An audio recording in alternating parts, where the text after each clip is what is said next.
কথা দি কথা ৰাখিব পাৰিলোঁ ইলেকশ্যনত আমি প্ৰতিশ্ৰুতি দিছিলোঁ প্ৰতিশ্ৰুতি আমি ৰক্ষা কৰিব পাৰিলোঁ মনটো খুব ভাল লাগি আছে ভূমিপুত্ৰসকলে মাটিৰ টাইটেল পাইছে ইয়াতকৈ আৰু ভাল দিন কি হ'ব পাৰে আজি কিমান সংখ্যকক দিয়া হ'ল 632 জনক দিয়া হৈছে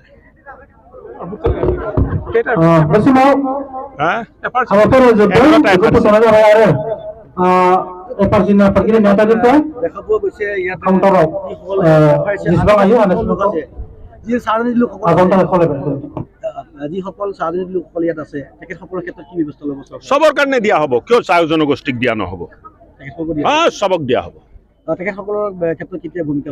ভূমিকা চলি আছে তেখেতসকলৰ ক্ষেত্ৰতো ভূমিকা নাই চলা বুলি কোনোবাই কৈছে নেকি আপোনাক কোনোটো মানে হোৱা নাই বাৰ্তা জাৰি হোৱা নাই যে তেখেতৰ কাৰণে চলা নাই সবৰ কাৰণে চলি আছে একদম পাবই পাব ভাই মইতো ইয়াতে বিধায়ক না মই কেনেকৈ তাত কথা কওঁ হ'ব शनितपुर जिल्लानि सिङाव थानाय जे बेलस्रि बे ओनसोलनि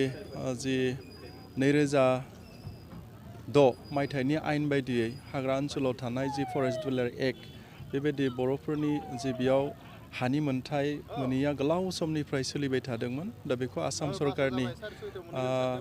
मानगोनां गिबि मन्थ्रि डक्टर हिमन्त बिश्व शर्मानि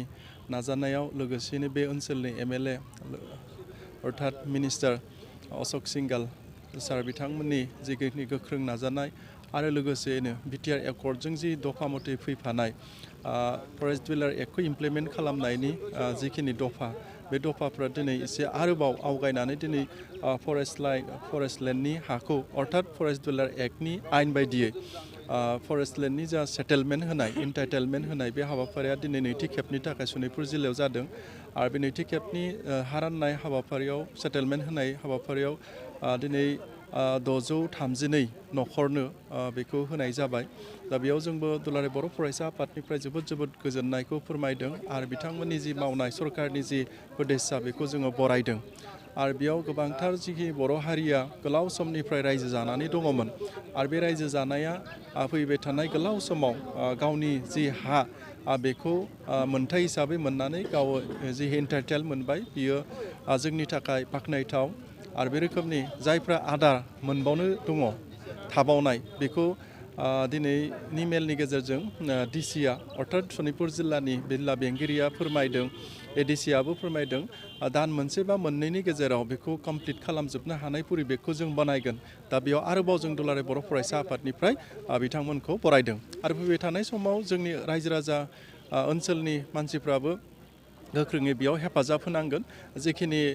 बिथांमोना मावनो लानाय बेखौ मोजां रोखोमै हेफाजाब होनानै बिनि इन्टाइटेलमेन्टखौ रिसिभ खालामनो थाखाय जोंनिफ्रायबो मोजां रोखोमै बे रोखोमनि आबहावाखौ गायसननाय परिबेखखौ बानायनो नांगोन आं बेखिनिखौ बुंबाय आरो दुलाराय बर' फरायसा आफादनिफ्राय सानफ्रोमबो बेखौनो आसाम सरकार भारत सरकारनो इभेन भारतनि राष्ट्रपतिनो थांनाय गोलाव समाव फरेस्ट डिवेलर एक्टखौ बर'फोरनि सायावबो जोंनि जिखिनि हानि मोनथाय बेखौ मोननांगौ होननानै दाबि खालामबोबाय थानाय जादोंमोन आरो बियो हसा हसि जाफुंफैदों बेनिखाय बरायबाय गोजोन्थों